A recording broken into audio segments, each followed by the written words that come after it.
Thanks very much. No pressure then there. So good morning, everybody. Demographers are a little bit like right-wing politicians. We generally like to present very certain views of very scary futures.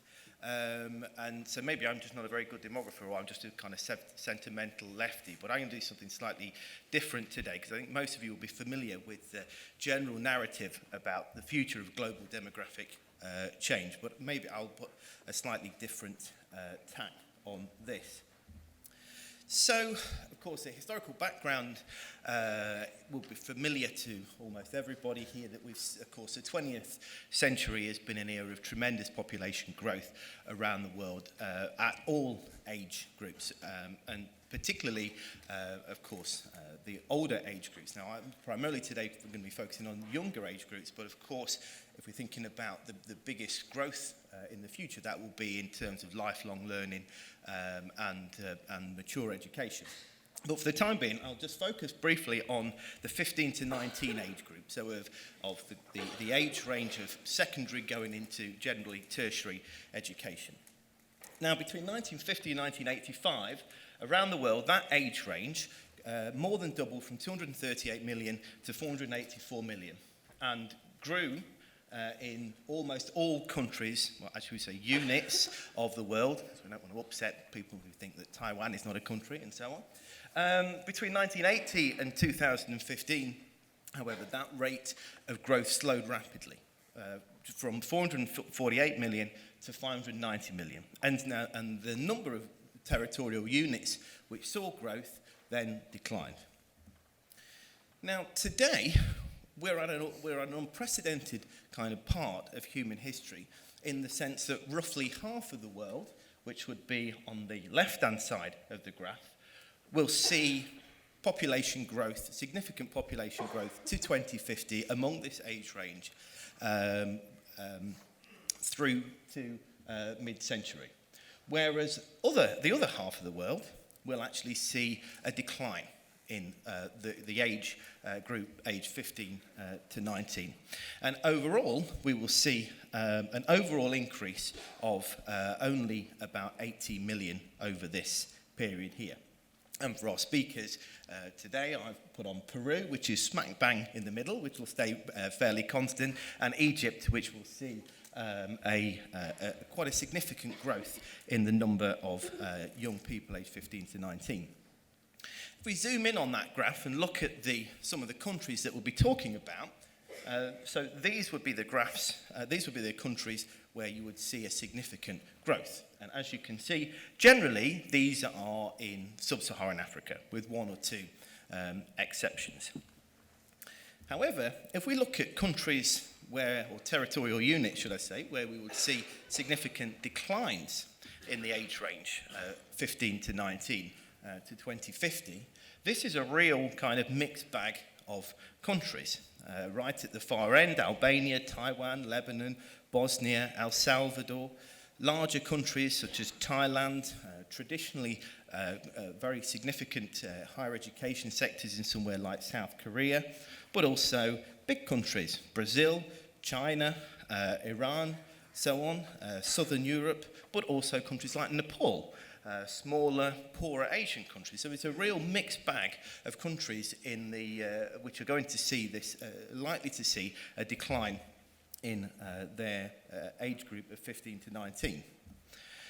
And to just put this into the UK context, if we're thinking about the top 10 EU sending countries to UK higher education, all of them, apart from France and Ireland, and I wouldn't necessarily, that's just a forecast, I wouldn't even believe that for Ireland, are going to see quite significant declines in the age range of 15 to 19 through to 2050. These are all, I should say, data from the United Nations, the medium forecast from the United Nations.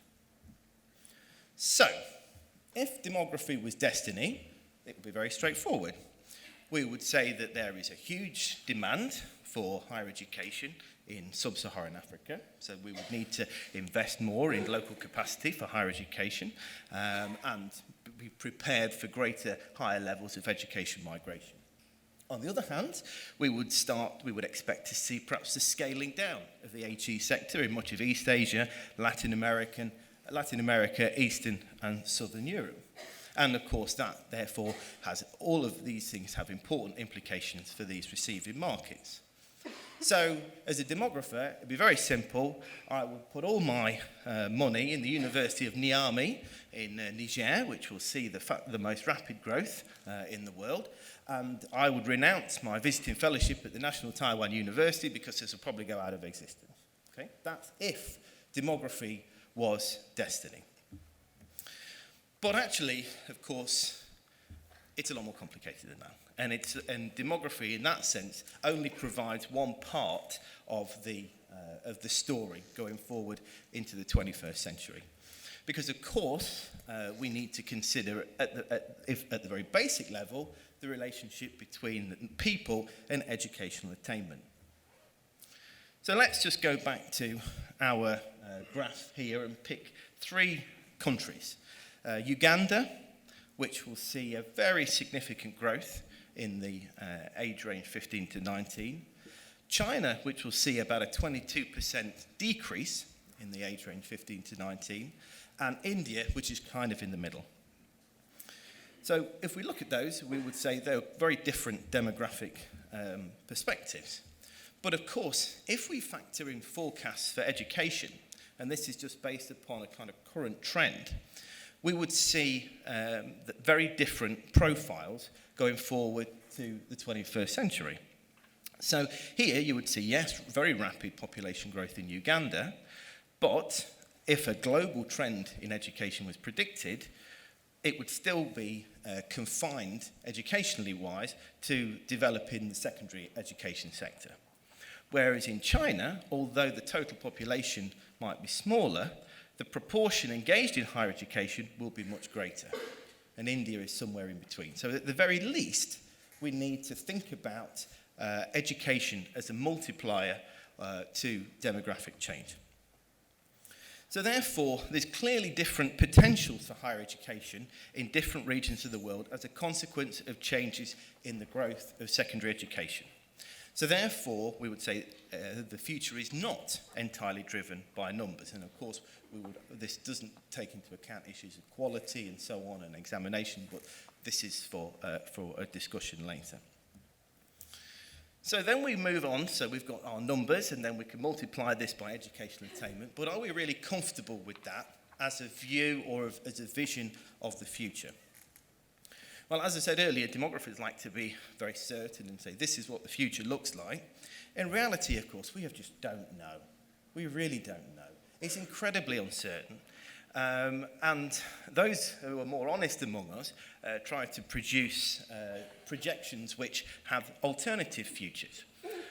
Here's one for China. This will be the population age 0 to 14 in China, going through to the end of the century. But then there's a question as to how useful a forecast is, which tells us that the population aged 0 to 14 in China by the end of the century will be somewhere between 50 and 300 million. You know, I mean, there's not much you can do with that kind of information. But we can think about what particular trajectories might countries go down in terms of fertility, which is, generally speaking, on a global level, the key driver of demographic change, not necessarily so in Western Europe, for example, which is more predominantly going to be driven by migration in certain countries with higher fertility like the UK. So then we have to think, well, what can determine the future of fertility around the world? Well, unfortunately, and this is where our uncertainty comes in, pretty much everything. And if we're going to make forecasts on the future of economic growth and climate change or migration policy or gender roles or urbanization, if we are uncertain about the future of these, so our uncertainties just keep on multiplying, so we really are quite clueless in terms of the mid to long-term future of fertility and therefore demographic change around the world.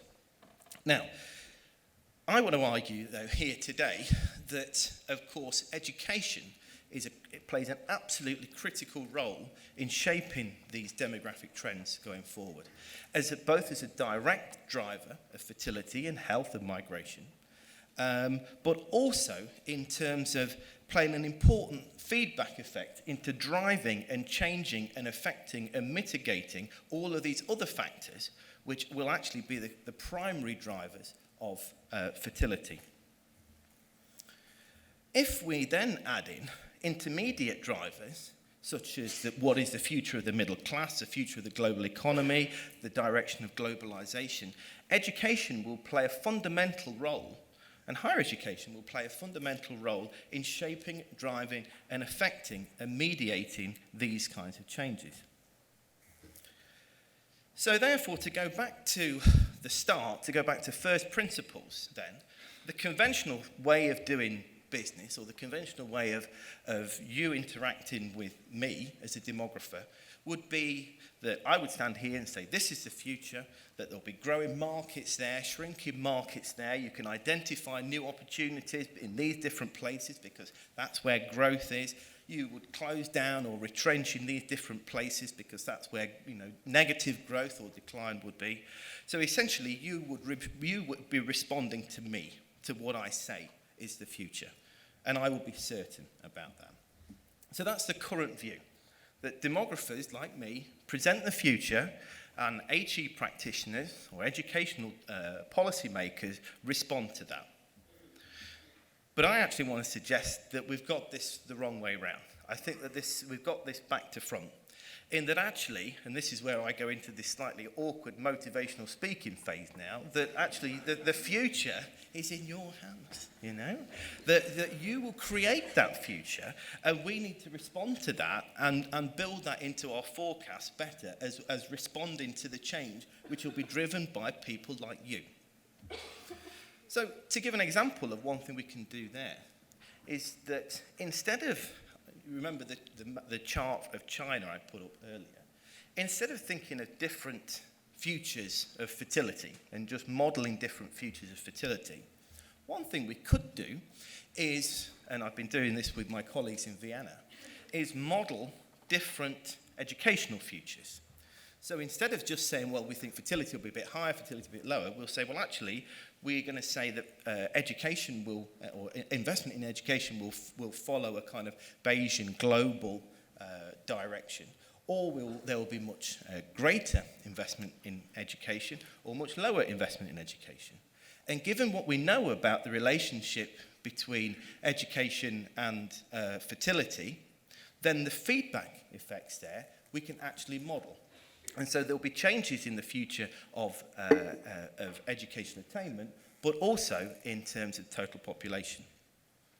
So to give you an example for West Africa here, if we go forward to the end of the century, and this is if investment in West Africa follows a kind of global trend, then population will increase to about 1 billion, and you'll see the majority of people will have a secondary level attainment, with a significant number with tertiary attainment and relatively few with no education, which is in yellow, and which is in red, and primary education in yellow. If, however, we project a future with stalled investment in education, so that the investment in education does not keep pace with demographic change, then, as you would expect, we see far fewer people with tertiary education and much more people with primary or no education. But also, if you look at the top, much more rapid population growth. So you would see instead of 1 billion, 1.5 billion. But then on the other hand, if we have a rapid development scenario, so much greater investment in education, we would see that switched around completely. So the majority of people will have tertiary education, but actually the total population size will be much smaller. Yeah? So that's about that important interaction between fertility and education. And again, we could do this country by country to think about the different futures, just returning to Uganda, China, and India. Very different futures will be driven not just by changes in fertility, but by changes in education and how they relate back to fertility. So therefore, what I want to move it towards a close is to say that really demography is not destiny, and that we are very uncertain about the future, but I think that we can actually embrace that uncertainty and see it as potential for global change in terms of both the quantity and the quality of global population as measured through educational attainment. And so in that sense, I think it's really important to see yourselves as HE practitioners as being active agents in the future of demographic change rather than passive recipients of demographic information and demographic projections. And in doing so, it's all about recognising what I think is the transformational role of education in demographic change. And so I really do think that this group assembled here today is uniquely placed to shape the future and to create demographic change. So in conclusion, and actually I had a slide there on how, but I think we're going to talk about that in the panel now. So in conclusion, I would say that projections present just one view of the future. They are always correct as a pure statistical exercise, but they are always wrong. Projections are always wrong because they will be determined by change that happens in between.